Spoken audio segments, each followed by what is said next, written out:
Tiffany and you. One and one together make two.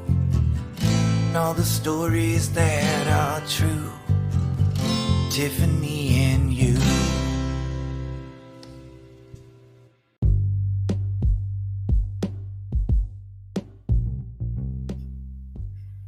You're listening to Tiffany and You, the podcast. This is your host, Tiffany Yu.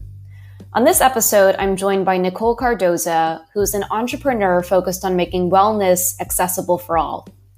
She's the founder of Yoga Foster, Reclamation Ventures, and organizes the Anti-Racism Daily, a daily newsletter to dismantle white supremacy with 60,000 subscribers.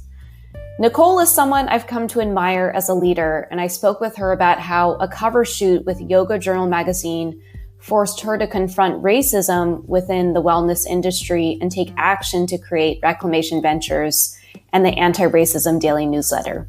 I hope you enjoy our conversation.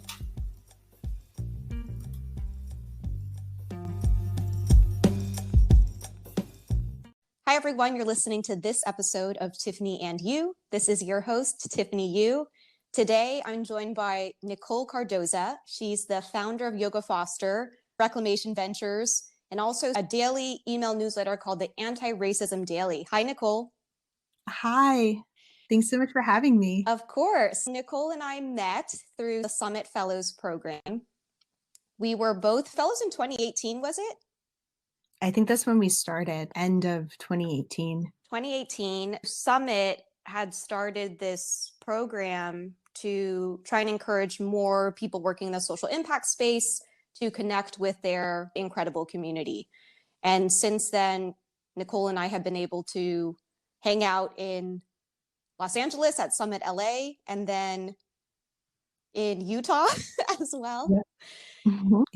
Yep. And then we reconnecting at Summit last year in LA.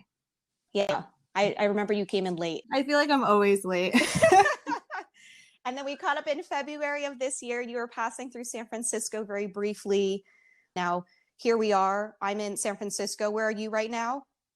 Wow, that's right. I'm in Alaska now. Gosh, that feels like so long ago. Feels like long ago. You mentioned you were ready for 2020 to be over. We're recording this at the beginning of July, so we've still got half a year to go. But I love starting these conversations by going into origin stories. And so I know you're working on a couple of different things these days, but I would love to hear about wanting to make wellness accessible for all. What does that journey look like for you? Sure. I got into my own wellness practice when I was in college and went to a yoga class, not really sure what I would get out of it. And it was one of the first times that I really felt at home in my body. It was just a wonderful, affirming and grounding practice for me. I'm very lucky that I had a great first experience. And shortly thereafter, I had been volunteering at a school at a time. They wanted to start a yoga program.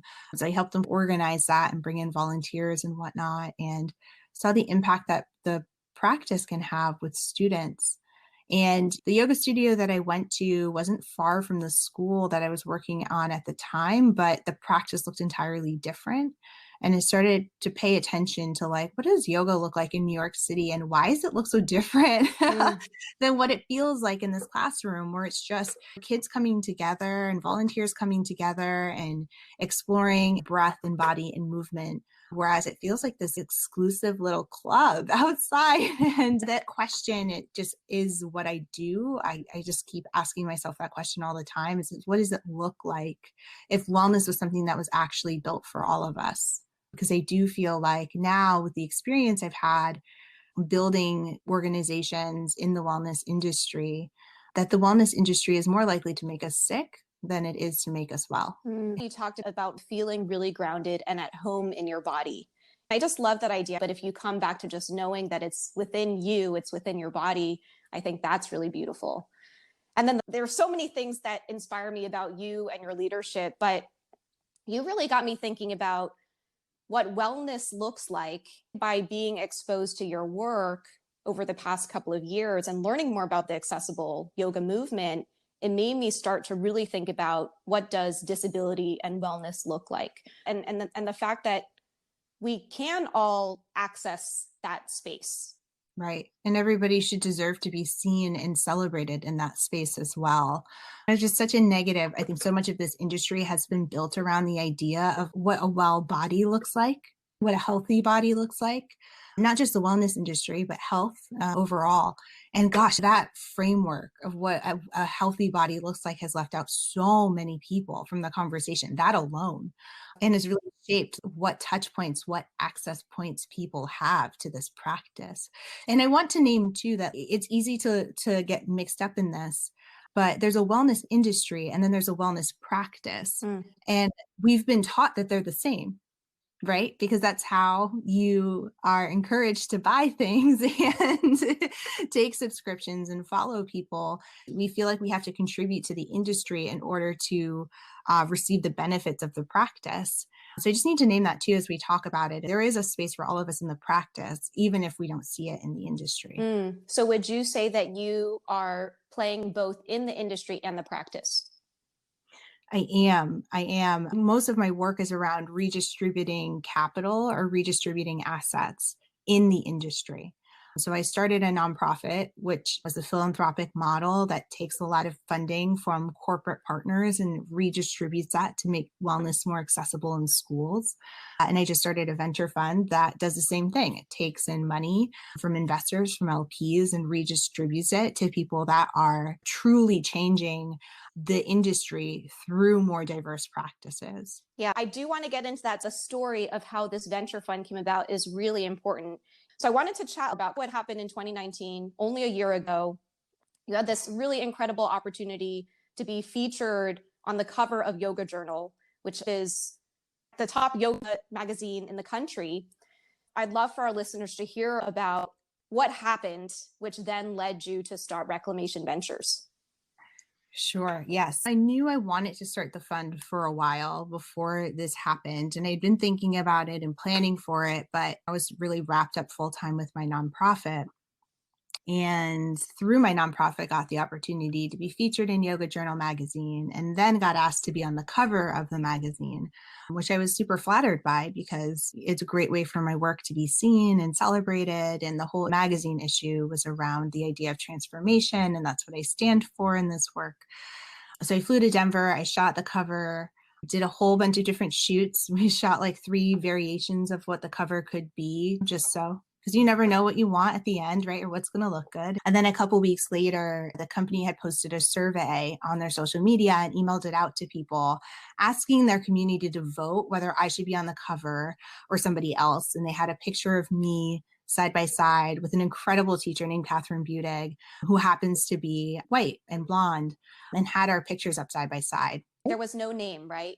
Right. That's correct. Yes. There was no bylines on the cover. So no words on the cover. It wasn't like, do you want to read about Catherine's really amazing work or my amazing work? It was literally just a picture of us. And we were both seated and we were both looking at the camera and we were both smiling and we both looked relatively casual. And it was very, very similar. And they had never done a cover test like this before with 2 different people.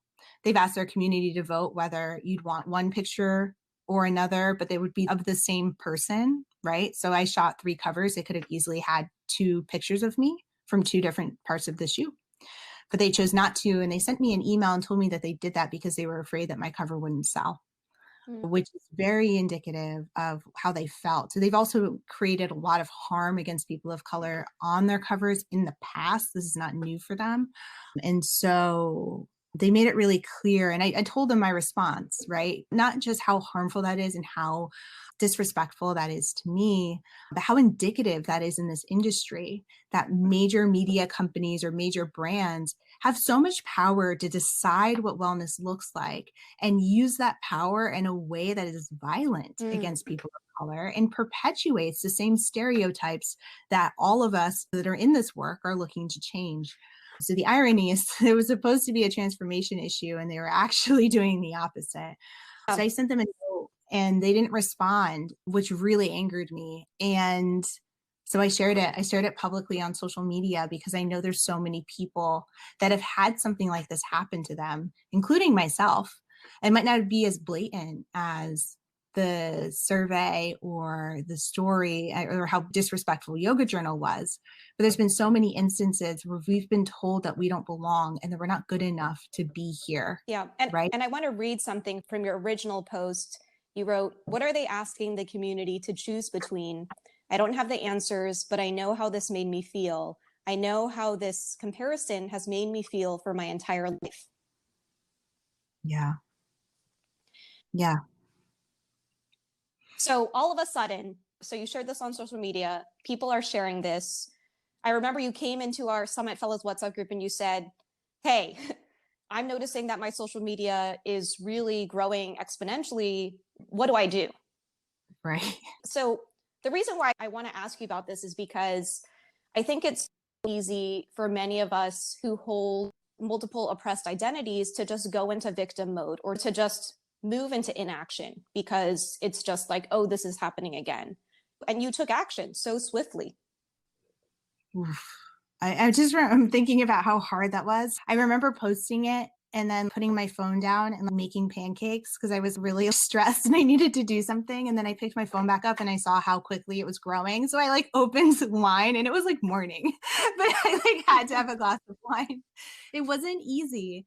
It really wasn't easy, but what inspired me was how many people shared it. The people that shared it were other people that have been marginalized. A lot of Black women shared it really early on that are in my community. And so I was like, this is not just my story. This is all of our stories, right? Any of us that have been marginalized. And it felt like it was my responsibility to make sure it wasn't just a flash in the pan and it wasn't just me calling out something and walking away. So yeah, I reached out to the WhatsApp group. I reached out to as many people as possible. And actually Natalie in the group connected me to somebody who helped me organize and was like, if you want to have this fund and you want to pay this forward, you should raise money and you should talk about it and get people excited and get people engaged and let them know that there's so many people willing to do this work long term, even if Yoga Journal isn't.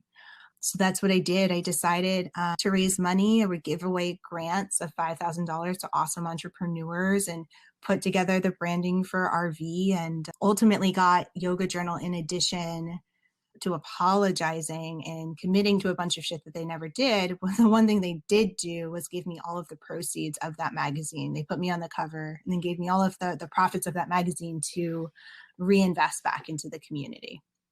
I will say I am the proud owner of a copy of one of those magazines. But I want to read something that Yoga Journal included in their letter in that issue. And then I wanted to get an update from you, 2020, as to what your relationship is with them now. So they wrote, "We have played a large role in making people feel that yoga and wellness are not for them." And then the editor closed the letter by saying, "Nicole, we need you." That is so funny. Fast forward me to 2020. You had some interactions with Yoga Journal recently. Yes. When everything ended publicly with the conversation and around this and people stopped liking and commenting on the Instagram post or whatever, Yoga Journal committed to giving me the profits of the magazine, but they also committed to doing DEI work. So hiring consultants to come in and analyze how their hiring practices and their editorial practices contributed to this harm. They also promised to create an advisory board where they would have people that would be on the board to be able to help guide this, that were representative of the yoga community. And I had agreed at that time to be a part of the advisory board and told people both externally and internally with them that I'm in this work until it's done, right? I'm not walking away. And so I didn't receive all of the money from them until March of 2020. So very recently. And they also promised us some other smaller things online, not smaller, but to me, less transformational to have this work be rectified. So I just want to name that before I go on. But I received the bulk of the funding and I didn't receive it until March 2020. I actually paid for one of the grants out of pocket based off of the money that they had promised because I didn't receive it from them.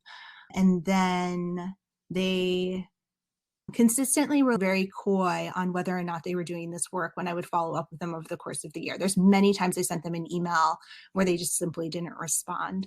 And then in June, so just a couple of weeks ago, I received an email from their new brand manager or something like that, who prefaced the email acknowledging that they still hadn't done the work.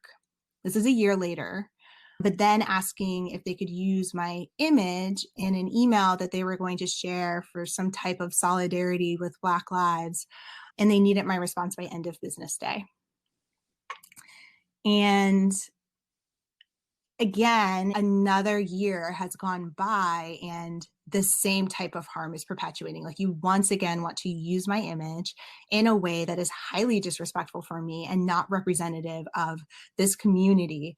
And in this case, so just to serve you and to save face for you in the wake of a revolutionary time. So I was really mad about it. And I sat on it for maybe a week, just thinking about how it would show up. But what started happening is I realized they were asking other Black women the same thing, and probably people from other backgrounds, for things like this throughout the course of the year. But it was very apparent to me in the month of performative allyship, like seeing other Black women calling them out on their own social media and feeling like, once again, I need to step into this conversation, right? Because I did say I'd be accountable for this.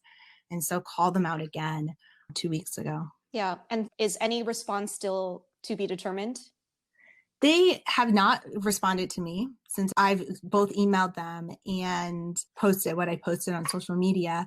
They posted something on their Instagram saying that they would be doing a diversity report, but that feels like very too little too late. They also said they're going to be donating a few grand to the community, which to me is very clear that they're not willing to put the money where the work needs to happen unless they can physically show it. Do you know what I'm saying? It's like, you should have invested that money a long time ago into bringing some DEI consultants in internally. And it doesn't have to cost you that much money to build an advisory board. But it's a bigger conversation now of like, who are we willing to support? And I know that people that carry that magazine are not interested in supporting people like that. And people that sponsor that magazine aren't interested in supporting that. And so what I hope comes out of this is not just a larger conversation of them being accountable for the space that they take up in this industry, but the brands that support them and the people that support them to hold them accountable too. Mm-hmm.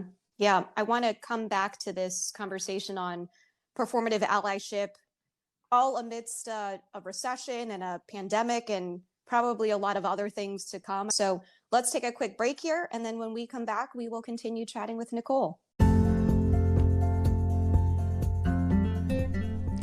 I've been using Anchor to record these podcast episodes. I wanted to include a little bit about why. First of all, it's totally free, and they have all these creation tools that have allowed me to record and edit this podcast right from my phone and computer. Anchor's even helped me distribute my podcast, so now you can hear this episode across Spotify, Apple Podcasts, Google Podcasts, pretty much wherever you get your podcasts. If you've always wanted to start a podcast, download the free Anchor app or go to anchor.fm to get started.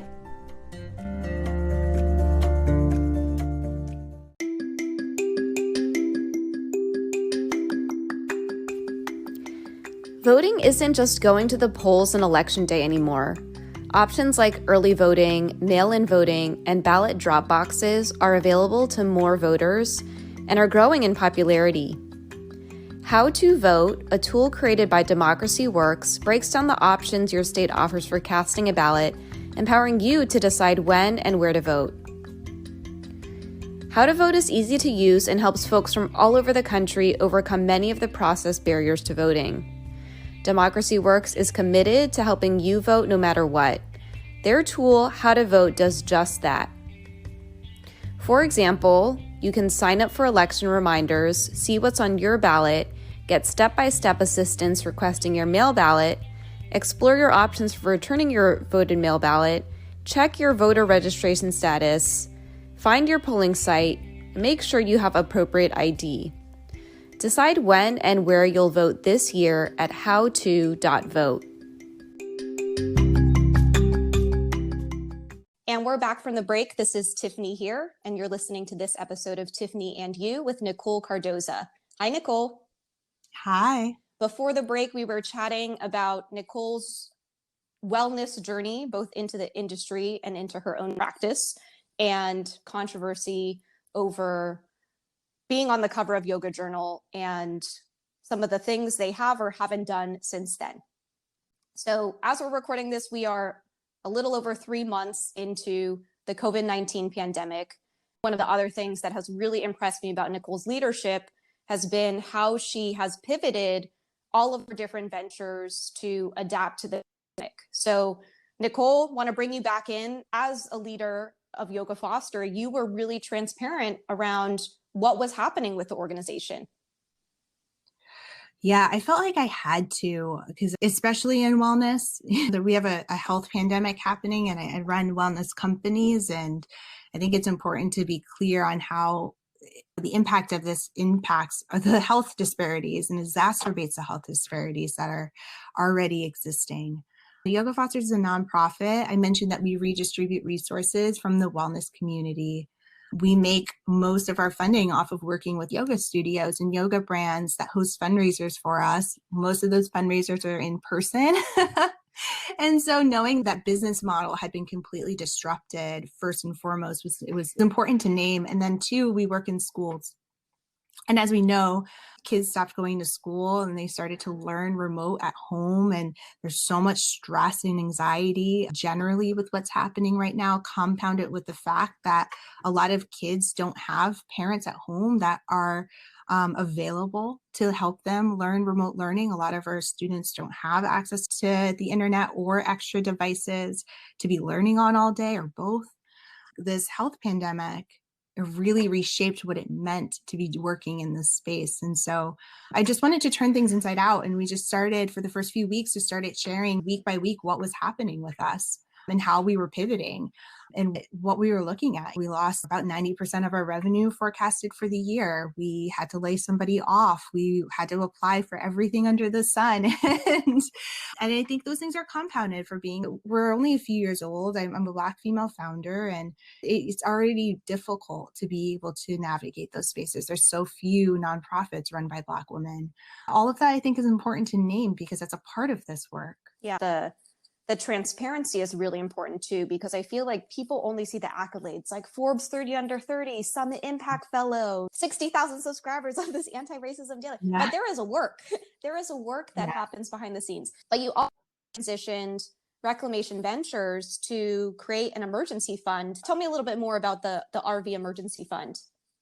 Yeah, so similar thing. Initially, RV was giving away grants that helped people grow and scale their businesses in wellness, which is critically important. But as soon as we started seeing the impact of COVID, I realized that our community, which is underestimated entrepreneurs, which is a term that I got from Arlen Hamilton, who runs Backstage Capital, that underestimated means anybody who's seen as or undervalued in how their potential is as an entrepreneur. So it's Black and Brown founders, people with visible or invisible disabilities, people across the LGBTQIA spectrum, people impacted by the criminal justice system.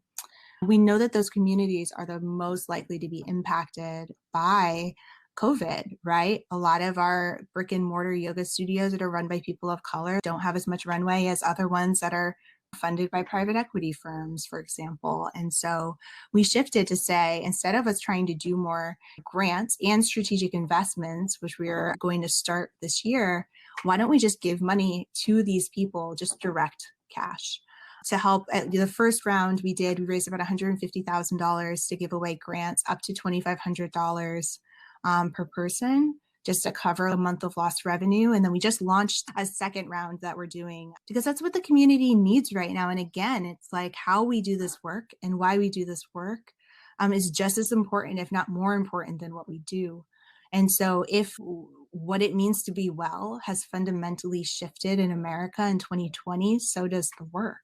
One of the things you said, this is what the community needs, right? And again, looking at the portfolio of really incredible things that you do, I'm just so impressed by the way that you see something that's needed and then you say, I need to be the one to do this. I want to dig into a little bit of like how that fire comes about, because the RV emergency fund is great. And the fact that you are bringing it back is amazing, right? How, as a leader, are you thinking through these decisions of what needs to get done?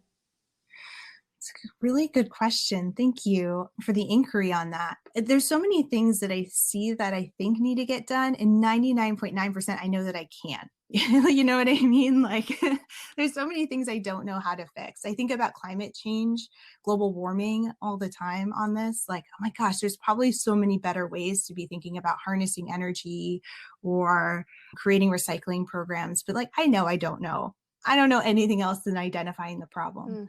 But when I see things that are close to my experience that I've had as an entrepreneur, I try to spend more time with it because I'm intimately familiar with the problem. I know what it's like to have lack of access to capital. I know what it's like to feel ostracized when I've walked into a yoga studio before. And in the cases of capital, that's something that I feel more and more that I have the capacity to solve. I'm incredibly privileged based on the connections I've created and the people I've met along my journey as an entrepreneur. I'm also incredibly privileged that I'm a light-skinned, able-bodied, cisgendered Black woman. You know what I mean? I can leverage my privilege to be able to help people that might not have the same opportunity. So that's what I see is there are a very small sliver of problems in the world that I think I can give a shot at. And I'm very willing to fail because I have failed so many times in my life. I don't know about you, but the fact that I can do anything still surprises me to this day because there's been so many things that I've tried to do that like have completely backfired or just like not work. I just try to do what I can where I can and see how it goes. That's beautiful. And I think what hearing is you know where your sphere of influence is, right? You know what your locus of control is of the things that you have either subject matter expertise or lived experience expertise on, right? And that's where you tackle them, right? And there's so many other issues. Again, it's almost like we see the highlight reel, which is all the Reclamation Ventures and Yoga Foster and Anti-Racism Daily, but there are all these other issues that other people who have more expertise are working on. Oh, totally. And also too, like you see the highlight reel and don't realize the pain that came before it. A lot of people recognized me because of the Yoga Journal article and thought, I remember I was just talking to somebody who thought I had just started Yoga Foster. And it's like, I was doing Yoga Foster for 6 years. I didn't really get a salary until 2019. Like I know what it's like to start a startup and not have access to capital, for example, you know? And so I really want to reiterate what you said is like, it's so easy to feel like you don't belong based off of somebody else's highlight reel because we rarely get an opportunity to talk about those experiences once we do get to a place, right, where we have more influence too. Yeah. So we chatted about this COVID-19 pandemic. There's also a mental health crisis. There's also a civil rights revolution. And before the break, we were chatting a little about your relationship with Yoga Journal. They came back in wanting to feature your picture in something, but acknowledging that they hadn't held themselves accountable to some of the things that you had laid out, worked with them on, agreed to from a year ago. So now with police brutality, unfortunately not a new thing, but it has opened up so many non-Black people's eyes to the need for anti-racist work. And again, you moved so swiftly into action, creating a daily email newsletter called the Anti-Racism Daily. Tell me a little bit more about it. Yeah, and it wasn't something I knew I was starting at the time. I think like many other Black people had a lot of people just like calling or texting, asking if I was okay or checking in, like people I haven't talked to in years, people who were like, I still don't know who they are because they have my number, but I didn't save theirs. And also because of the work that I do, I navigate a lot of white dominated spaces. I have a lot of people that identify as white that follow me. And I was even getting shared on social media as an anti-racism activist, which I don't consider myself, or an educator, which I didn't consider myself, simply because of what the Yoga Journal story has done, right? Although I've talked about this stuff for years, it was like the very public display of racism in wellness, right? So I was getting really frustrated with all of this and feeling very overwhelmed because I was also just trying to grapple with how I show up during this time as a Black woman in my own body, regardless of what everybody else thinks or everybody else is awakening. And so I posted something on social media. I'm like, I'll just send a daily email to people every single day with things that you can do because I know there's a million and I'm not going to answer everybody in my inbox. right? I'm not going to hold space for people one at a time. I can just send you a link to something to do every day. And I posted just thinking whatever. And then I think in 24 hours, 8,000 people had signed up. And then it just became a thing. So I'm still very surprised by how quickly that grew. Yeah. And today I think you said it has over 60,000 subscribers. Yes. So it's grown pretty quickly. And now I'm putting energy into it. Before it was an email that I was sending for that reason of like, I just want people to get into action for a couple of reasons. One, I know that people in wellness know how to practice. But people in wellness white people in wellness tend to get really angry or upset or agitated about these kinds of things and then disappear, right? Because that's what happened with Yoga Journal. I posted, everybody was sharing it for like a week or so, and then I never heard from these people again. But we know how to practice. We literally talk about, if you practice yoga, a foundation of the philosophy of yoga is practicing consistently over time with enthusiasm. Right? It's not something that was designed to just do once and walk away from. So people know how to practice. And I think that creating a practice around anti-racism is the only thing that's going to solve it in America, because we can't just allow ourselves to get activated and walk away. Yeah. We had Corey Ponder on the podcast, and he talked a lot about how we need to make anti-racism work a habit. So you created this email newsletter. Again, one so many things that I appreciate about you as a leader is that you have made it accessible. So if people do have the means, they can contribute one time through PayPal or Venmo, or they can subscribe on Patreon. Or if they don't have the means, they can just subscribe, right? You never wanted to be behind a paywall. Yeah. Yeah. And I intend to keep it that way as well.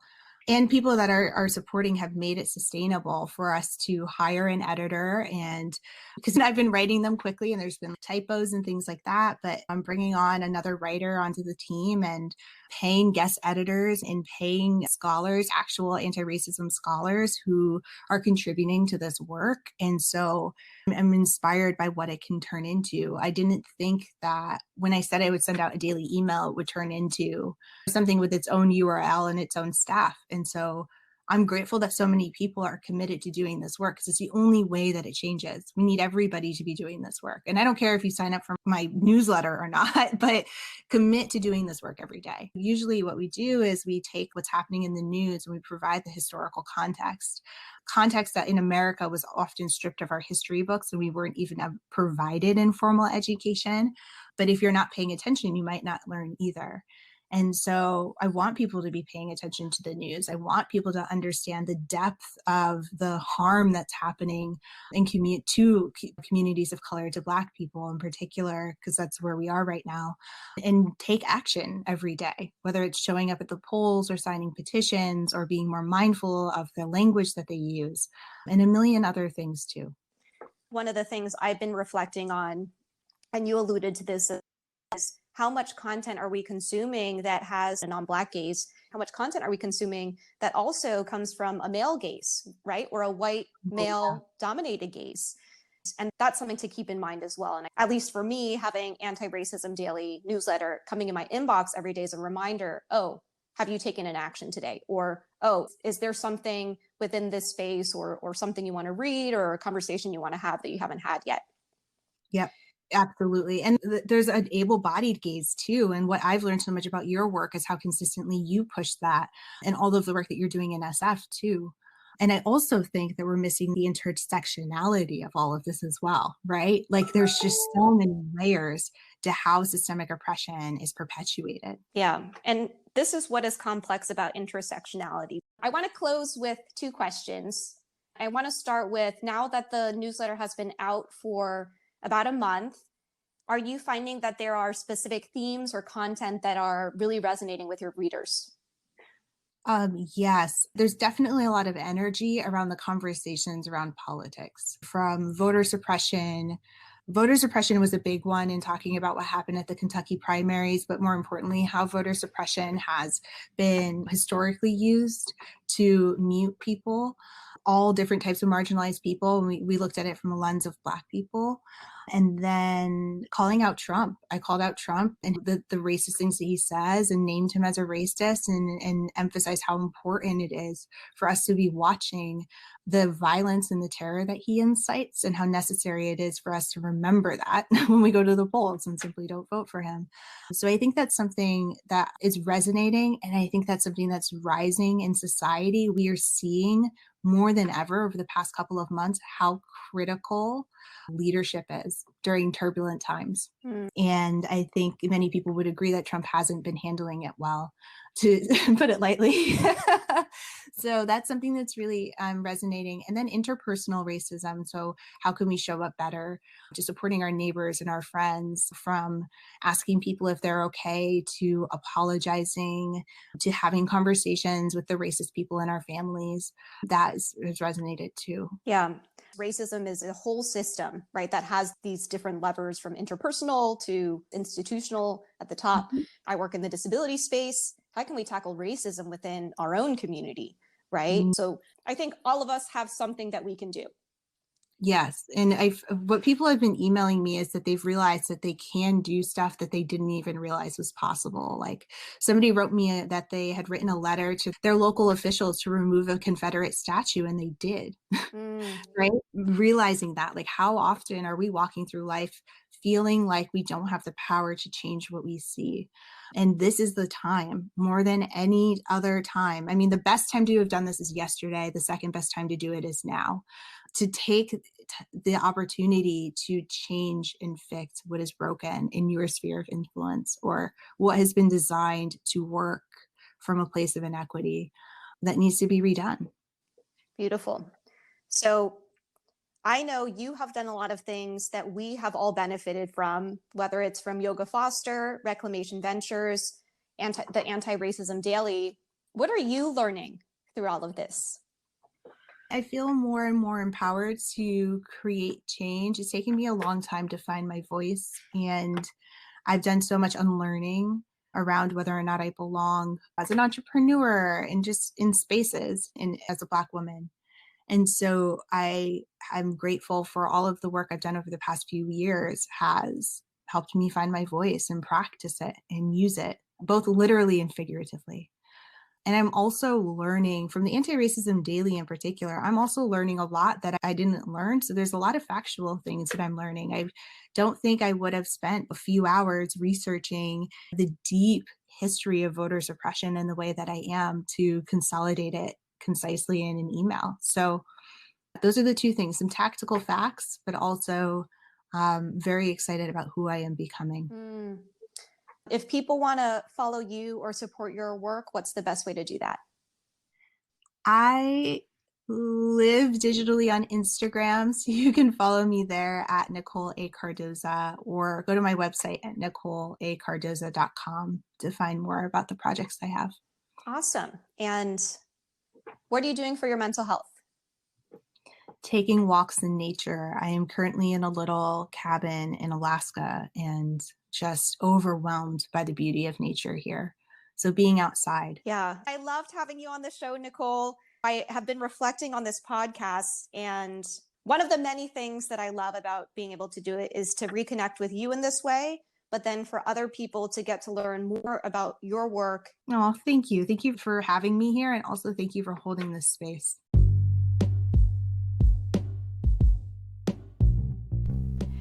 Thanks for listening to this episode of Tiffany and You. This is your host, Tiffany Yu. If you enjoyed this conversation, please leave us a rating and write us a review over at Apple Podcasts. It allows these conversations and these episodes to be discovered by other podcast listeners. I'm hoping that we can co-create something here that's valuable for you. So to the extent that you have feedback or other topics you'd like us to explore, don't hesitate to reach out. You can find us at tiffanyyu.com/podcast. And a special shout out to Root Hub for our opening and closing podcast medleys. We release episodes weekly, so I hope that you'll join us next week for the next episode.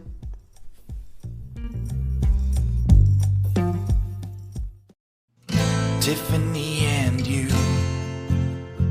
This one is done and another coming soon. special rendezvous for Tiffany and you.